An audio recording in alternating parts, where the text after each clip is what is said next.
The Celestial Garden was the kind of place Jake Mitchell never imagined working at.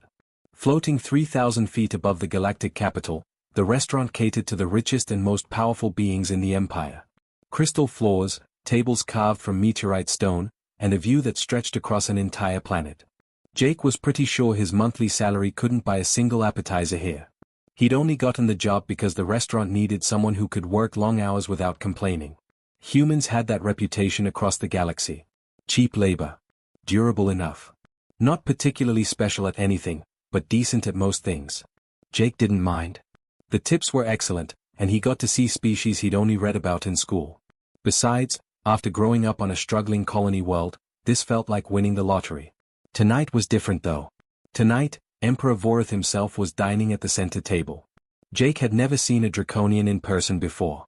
The Emperor was massive, easily 12 feet tall even while seated.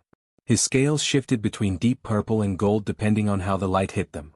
4 horns curved back from his head, and his eyes glowed with an inner fire that made Jake's survival instinct scream at him to run. But it was the small creature in the cushioned basket beside the Emperor that caught everyone's attention. Princess Lissa, the Emperor's infant daughter. She was tiny, barely bigger than a house cat, with scales that sparkled like opals. Every few minutes, she'd make these soft chirping sounds that somehow cut through all the nervous chatter in the restaurant. Dragons were considered sacred across the Empire. Most species never got to see one up close. And here was Jake, refilling water glasses 6 feet away from draconian royalty. His hands were sweating. He tried to keep them steady as he worked his way around the neighboring tables. The Emperor's security detail watched his every move.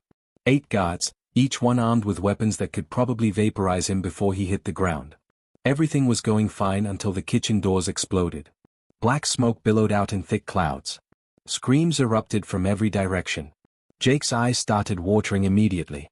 Through the chaos, he saw figures in dark suits rushing through the smoke. Assassins. Had to be. The security detail moved instantly, forming a protective barrier around Emperor Vorith.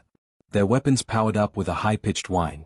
The other diners were scrambling, knocking over chairs, pushing toward the exits. Jake stood frozen, his training completely forgotten. His manager was shouting something, but the words didn't register. All he could process was the absolute pandemonium unfolding around him. Then the building shook. Some kind of explosion from below. The crystal floor tilted at a sickening angle. Jake grabbed onto a table to keep from sliding. Plates and glasses crashed around him, shattering into thousands of pieces. That's when he saw her. Little Lissa had tumbled out of her basket. Her tiny claws scrabbled against the smooth crystal floor, trying to find purchase but sliding helplessly toward the edge. The guards were focused on the Emperor, shoving him toward an emergency transport. Nobody was watching the baby. Jake started moving toward her, but the floor tilted further. Lissa rolled faster, her chirps turning into frightened squeals. She hit the railing and went straight through. Jake's heart stopped. The railing was decorative, not functional. Just thin strands of light meant to mark the edge. A baby dragon weighed nothing. She passed right through it like it wasn't even there. He didn't think. Couldn't think. His body just moved. Jake ran 3 steps and launched himself over the edge. The wind hit him like a freight train. The restaurant disappeared above him in an instant, replaced by open sky and the glittering lights of the city far, far below. His stomach lurched as gravity took hold. This was insane. Completely insane. He was going to die. But somewhere below him, too small to see in the darkness, was a baby who was also going to die unless someone did something. Jake forced his eyes open against the wind. Forced himself to spread his arms and legs like his uncle had taught him during those skydiving trips back on Earth. He'd only done it a dozen times, and always with a parachute. But the principles were the same, right? Control your fall. Use air resistance. Find your target. There. A small dark shape tumbling through the clouds. Jake angled his body, pulling his arms closer to his sides to drop faster. The city was rushing up at him now, individual buildings becoming visible. He had maybe 30 seconds. Maybe less. Lissa's wings were flapping uselessly. They were too small, too underdeveloped. She wasn't built to fly yet. 20 seconds. Jake adjusted his angle, dropping like a missile now. The wind screamed in his ears. 15 seconds. He was close. So close. He stretched his arms forward. 10 seconds. His fingers brushed scales. 5 seconds. He wrapped both arms around her small body and pulled her tight against his chest. She was warm and trembling and very much alive. But they were still falling, and the ground was very close now. That's when Jake's brain finally caught up with what his body had done, and he realized he just jumped off a building with no plan for landing. Jake had maybe 5 seconds before he became a stain on the pavement, and his brain was working faster than it ever had in his entire life. Lissa was chirping against his chest, her tiny claws digging into his shirt. At least she was calm now. Or maybe she was too young to understand they were both about to die. Either way, Jake was glad she wasn't panicking. One of them needed to keep it together, and it clearly wasn't going to be him. The city below was coming into sharp focus. He could see individual vehicles now, flying cars weaving between buildings like glowing insects. The streets were packed with pedestrians who had no idea someone was about to crash land on top of them. Think, think, think. His uncle's voice echoed in his head from those skydiving lessons. You've got more control than you think, kid. Air resistance is your friend. Use your body like a rudder. Right. Okay. Jake spread his legs slightly, keeping one arm locked around Lissa while using the other to help steer. He spotted a commercial district below, tall buildings with flat roofs. If he could just angle toward one of those, maybe hit an air conditioning unit or something to break the fall, they might have a chance. Who was he kidding? They were dead. But then Jake saw it. A massive cargo transport rising up from street level, probably heading to one of the shipping docks. Its cargo bay was open, and he could see the netting they used to secure packages. Soft, flexible netting designed to catch things without damaging them. It was maybe 200 feet to his left and rising fast. In about 3 seconds, it would be level with him. Then it would be above him. Then it would be gone. This was the dumbest idea he'd ever had. But it was also the only idea he had. Jake twisted his entire body, fighting against the wind that wanted to keep him falling straight down. His ribs screamed in protest. He kicked his legs, pulled his right arm in, anything to shift his trajectory. Physics had never been his best subject, but he understood the basics. Change your surface area, change your direction. The transport was rising. Jake was falling. The angle was all wrong. He tucked his legs up, making himself more aerodynamic, picking up speed. The wind was deafening now. His eyes were watering so badly he could barely see. But the transport was getting closer. 50 feet. 40 feet. Jake realized with absolute certainty that he wasn't going to make it. He was going to miss the cargo bay by at least 20 feet. But Lissa didn't weigh much. She was small. Light. If he threw her, really threw her with everything he had, she might make it into that netting. Sorry about this, kid, Jake whispered to the dragon in his arms. She chirped back, completely trusting. 20 feet from the transport. This was it. Jake pulled Lissa away from his chest, drew his arm back like he was throwing the winning pitch in a championship game, and launched her with every ounce of strength he had left. She sailed through the air, spinning slightly, her tiny wings spreading on instinct. For one horrible second, Jake thought he'd thrown her too hard, that she'd overshoot the transport entirely. But gravity pulled her down at just the right angle. Lissa landed directly in the center of the cargo netting. The flexible mesh caught her perfectly, bouncing slightly with the impact. She rolled once, twice, then stopped. Safe. Jake had exactly half a second to feel relieved before he realized he was still falling, and now he had no plan whatsoever. The transport passed above him. The buildings were so close now he could see people through the windows. Some of them were pointing at him. Great. At least he'd have witnesses. Then something orange and white appeared below him. An emergency awning. The city had them installed on certain buildings for exactly this kind of situation. Well, not exactly this situation.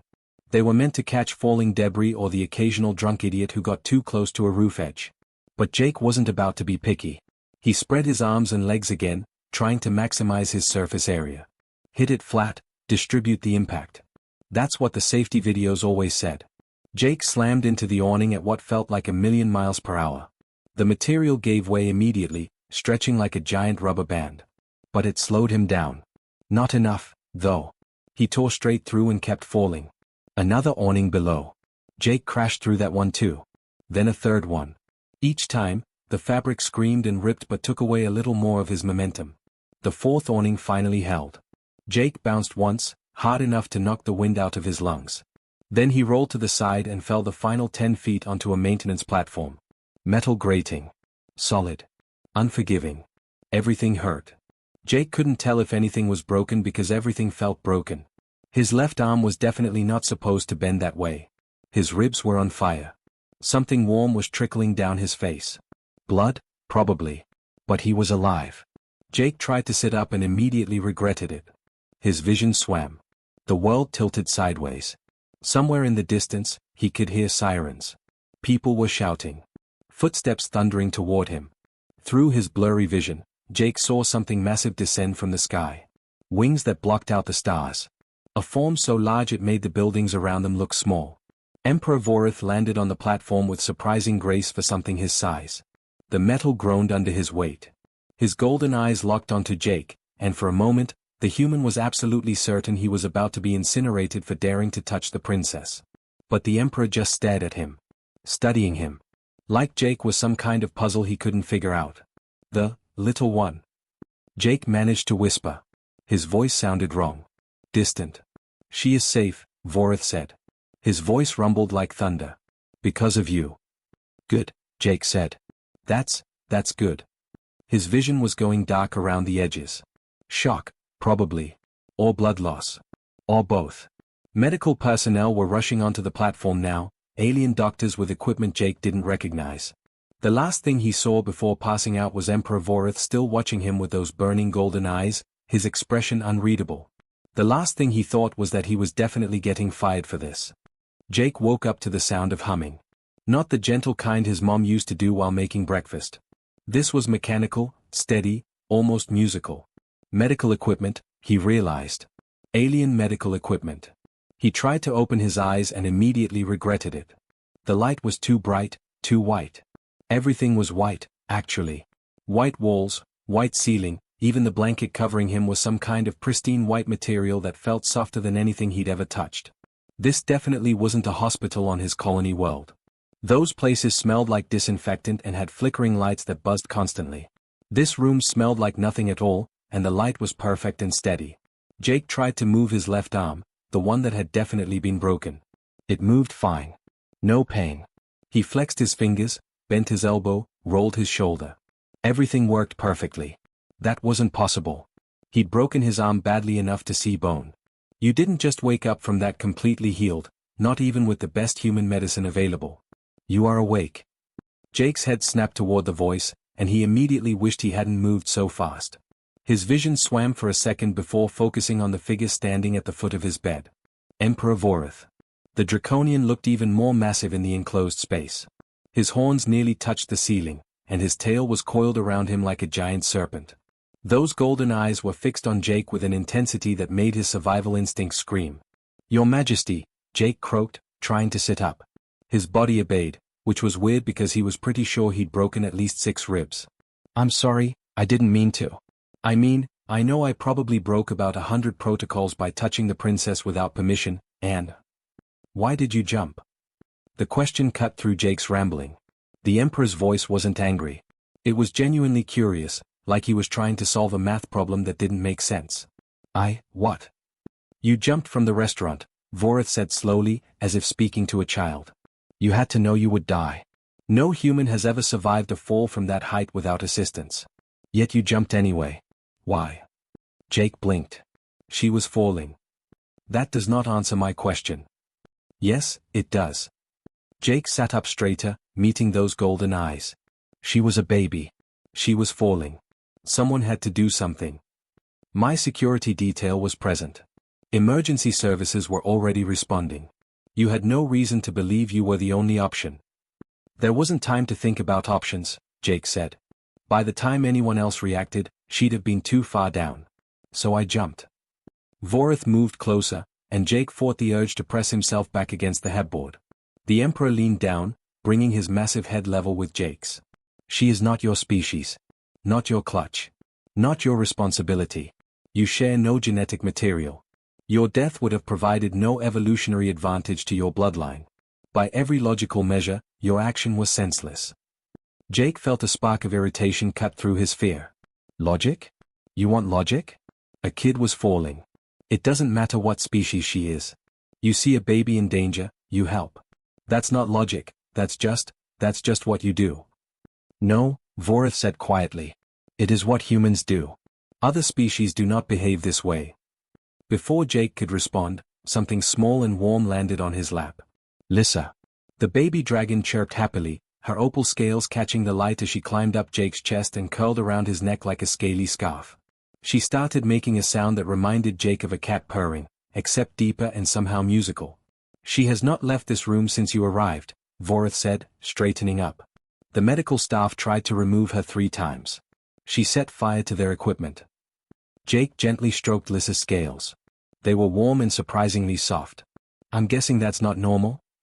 Dragons bond rarely and only with those they deem worthy of absolute trust. It typically takes years for such a bond to form, and only with members of our own species. Vorith's tail swished behind him. She bonded with you instantly. This has never happened before. Lissa nuzzled Jake's cheek, making happy chirping sounds. Despite everything that had happened, Jake couldn't help but smile. She really was adorable. I have spent the past 2 days researching your species, Vorith continued. Humans are considered weak by galactic standards. Your bones break easily. Your senses are limited. Your natural lifespan is short. You have no claws, no venom, no natural armor.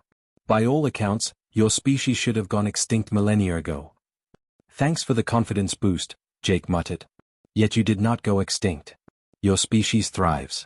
And in my research, I found something remarkable.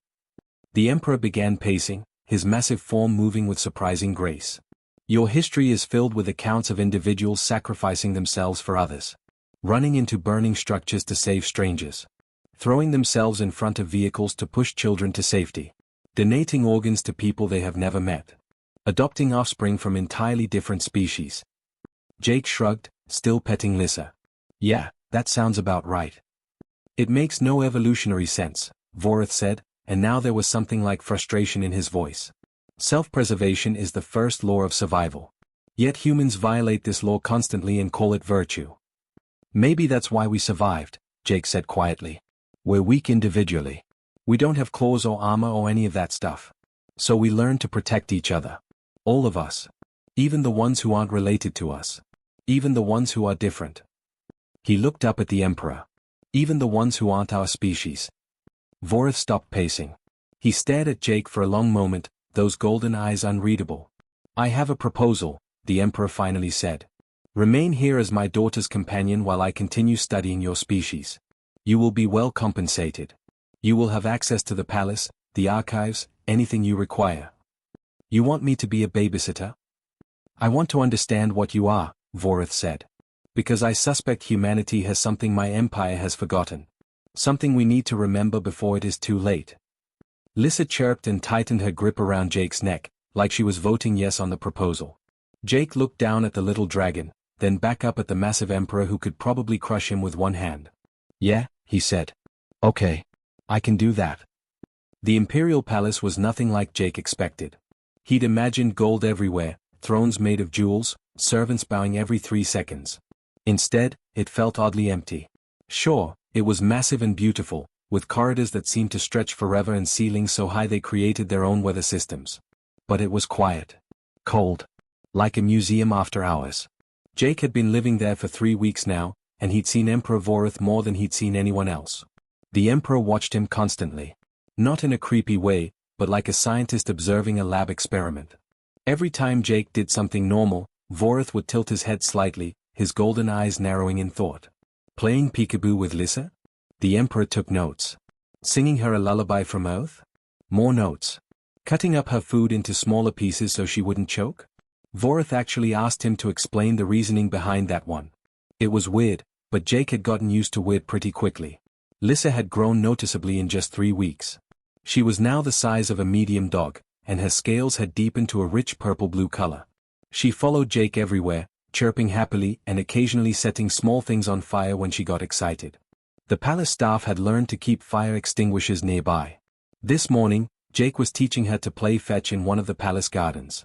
It wasn't going well.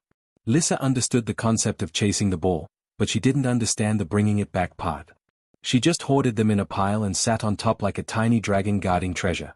You are patient with her, Vorith observed from his usual spot under a massive tree. Jake tossed another ball. Lissa pounced on it immediately. She's a kid. Kids take time to learn stuff. Draconian young are expected to master such tasks within days. Yeah, well, maybe that's why she likes hanging out with me instead. Jake immediately regretted saying that. You probably weren't supposed to backtalk an emperor. But Vorith just made that thoughtful humming sound he did when something interested him. Perhaps you are correct. Over the next few days, Vorith started taking Jake outside the palace. Not just anywhere. Specific places. Jake started to realize these weren't casual trips. The emperor was testing something. First stop was a refugee camp on the outskirts of the capital. Thousands of beings from a dozen species, all displaced by some conflict Jake didn't fully understand. The conditions were rough. Not enough food, not enough shelter, too many people crammed into too small a space. Jake spent maybe 5 minutes there before he couldn't just stand around anymore. He found the food distribution center and started helping organize the lines. The workers there looked exhausted, so Jake just jumped in. Carried boxes. Sorted supplies. Helped a mother with 3 kids get their rations without having to wait in the longest line. When they left, Vorith didn't say anything. Just watched Jake with those calculating eyes. The second trip was to a children's hospital. This one hit harder. Seeing sick kids was rough no matter what species they were. Jake found himself in a ward full of youngsters recovering from some kind of viral outbreak. They looked miserable, scared, and painfully alone. Without really thinking about it, Jake started talking to them. He didn't speak most of their languages, but he knew how to make funny faces. How to do simple magic tricks with coins. How to tell stories using just his hands and expressions. By the time they left, half the kids were laughing, and the nurses looked like they wanted to hire him on the spot. Again, Vorith said nothing. But Jake could feel the Emperor's mind working overtime. The third trip was to a damaged orbital station. Something had gone wrong with the reactor, and they needed people to go into partially sealed sections to manually reset the systems. It was dangerous. Radiation exposure, potential hull breaches, all kinds of risks. Jake volunteered before anyone even finished explaining the situation. He wasn't an engineer, but he could follow instructions and turn valves. 3 hours later, covered in sweat and probably glowing slightly from radiation, the job was done. That evening, back at the palace, Vorith finally spoke. I have been observing you in various scenarios, the Emperor said. They were in his private study, a room filled with ancient books and star charts. Lissa was asleep in Jake's lap, snoring softly. Every time, you behave the same way. You see a need and you fill it. You see suffering and you attempt to alleviate it. You do not ask for compensation. You do not calculate personal benefit. You simply act. Jake shrugged. I mean, yeah. What else am I supposed to do? Protect yourself. Preserve your resources. Maintain appropriate social boundaries. Vorith leaned forward. These are the behaviors of successful species. Self-interest ensures survival. Sure, if you're alone. But we're not alone. Nobody is. Jake gestured around the room. You've got this massive empire, right? Hundreds of species, thousands of worlds. But from what I've seen, nobody actually likes each other. They just tolerate each other because you're in charge and you're scary. Vorith's expression didn't change, but his tail went very still. That meant Jake had hit something true. My species figured out a long time ago that we're stronger together, Jake continued, warming to the subject. Not just humans with humans. Humans with everybody. We make friends easily because we want to make friends. We help because helping feels good. We protect others because we know others will protect us. It's not complicated. Your empire has existed for over 3,000 years, Jake said carefully. But it feels empty. Like everyone's just waiting for it to fall apart. Because you built it on fear instead of friendship. The Emperor was quiet for a long time. Outside, the twin moons rose over the capital, painting everything in silver light. Draconian culture values strength above all else, Vorith finally said. We conquered because we were powerful. We rule because others fear our might. For millennia, this system has worked. Has it, though? Jake asked. Because you seem pretty worried about something. Otherwise, why would you be spending all this time studying one random human? Vorith stood and walked to the window, his massive silhouette framed against the moons. Our empire is in decline. Not from external threats, but from internal decay. We have no allies, only subjects. No partners, only subordinates. We have become so isolated in our superiority that we have forgotten how to truly connect with others. He turned back to Jake. Then you jumped off a building for my daughter. A being you had never met. A species not your own. You asked for nothing. Expected nothing. You simply acted because she needed help. The Emperor's voice was softer now. That is a kind of strength we do not possess. And I believe it is the strength we need. Lissa stirred in Jake's lap, chirping softly in her sleep. Jake stroked her scales gently, thinking about home. About his mom who always brought soup to sick neighbors. About his uncle who coached Little League for free every summer. About the community that raised him to believe that helping others wasn't weakness. It was the whole point. So what do you want to do about it? Jake asked. Voritha's eyes gleamed in the moonlight. I want to change everything. The Grand Council chamber was designed to intimidate. Jake figured that out the moment he walked in. The ceiling stretched up so high it disappeared into shadow. Seats arranged in a circle climbed upward like a coliseum, and every single one was filled with aliens who could probably kill him in creative ways he couldn't even imagine. Draconians, mostly. Massive forms covered in scales of every color. But there were others too. Species Jake had only seen in textbooks. All of them staring down at him like he was a bug that had wandered onto their dinner plate. Jake stood in the center of the chamber floor with Lissa perched on his shoulder. She'd gotten big enough now that his neck was definitely going to hurt later, but she refused to be anywhere else during important moments. Emperor Vorith had tried to get her to sit on her proper cushion 3 times. 3 times she'd flown right back to Jake. At least someone here was on his side. This council is in session, Vorith announced, his voice echoing through the chamber. He sat on the highest seat, looking down at everyone including Jake. We are here to discuss the future of this empire and humanity's place within it. A ripple of murmurs spread through the council. Jake caught words like absurd and unprecedented and one very clear, is this a joke? An older draconian stood up. His scales were deep red, almost black, and scarred in a way that said he'd seen serious combat. Your Majesty, with respect, we have indulged this experiment long enough. The human performed a service and has been compensated with luxuries beyond his station. It is time to return him to his people and move on to matters of actual importance. Several council members voiced their agreement. Jake felt his stomach sink. He'd known this was coming. Vorith had warned him that many in the council saw him as a novelty at best, a threat to tradition at worst. But the Emperor remained calm. Councillor Draven, tell me. When my daughter fell from the Celestial Garden, how many beings witnessed her fall? Draven's expression soured. Hundreds, Your Majesty. And how many attempted to save her? Silence. I will answer, Vorith continued. Every species represented in this council was present that day. The Sorvati with their enhanced speed that lets them move faster than the eye can follow. The Mindari with their telepathic abilities that let them manipulate objects from a distance. The Kethril with their natural flight capabilities. The Vreniks with their precognitive senses. He paused. All of you failed to act. Your Majesty, the situation was chaotic, another councillor protested. The guards were focused on protecting you from the assassins. It all happened so fast. Yes. It happened fast. Too fast for calculation. Too fast for strategic assessment. Too fast for any of you. Voritha's golden eyes swept across the chamber. But not too fast for him. All eyes turned to Jake. He resisted the urge to shrink under their collective gaze. Lissa nuzzled his cheek encouragingly. A human, Vorith said, considered among the physically weakest species in our empire. No enhanced speed. No telepathy. No natural weapons or armor. By every metric we use to measure value, humans should be irrelevant. He stood, his massive form commanding the room. Yet this human succeeded where every superior species failed.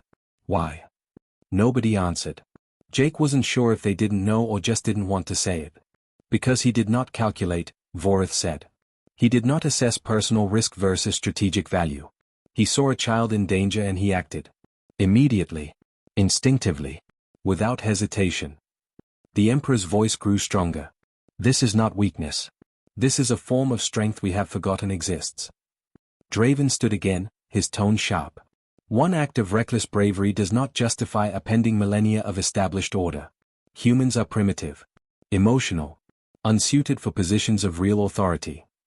I spent a month observing Jake in various situations, Vorith counted. At a refugee camp, he immediately began organizing aid distribution more efficiently than our paid administrators. At a hospital, he comforted frightened children from 6 different species, none of whom spoke his language. At a damaged station, he volunteered for dangerous repair work without being asked. He paused. In every scenario, his first instinct was to help. Not because he expected reward. Not because it benefited him strategically. Because he saw beings in need and his nature compelled him to act. Jake felt his face getting hot. This was way too much attention. I have researched human culture extensively, Vorith continued. Their history is remarkable. They have professions dedicated entirely to helping others. Firefighters who run into burning buildings. Medical workers who travel to disaster zones.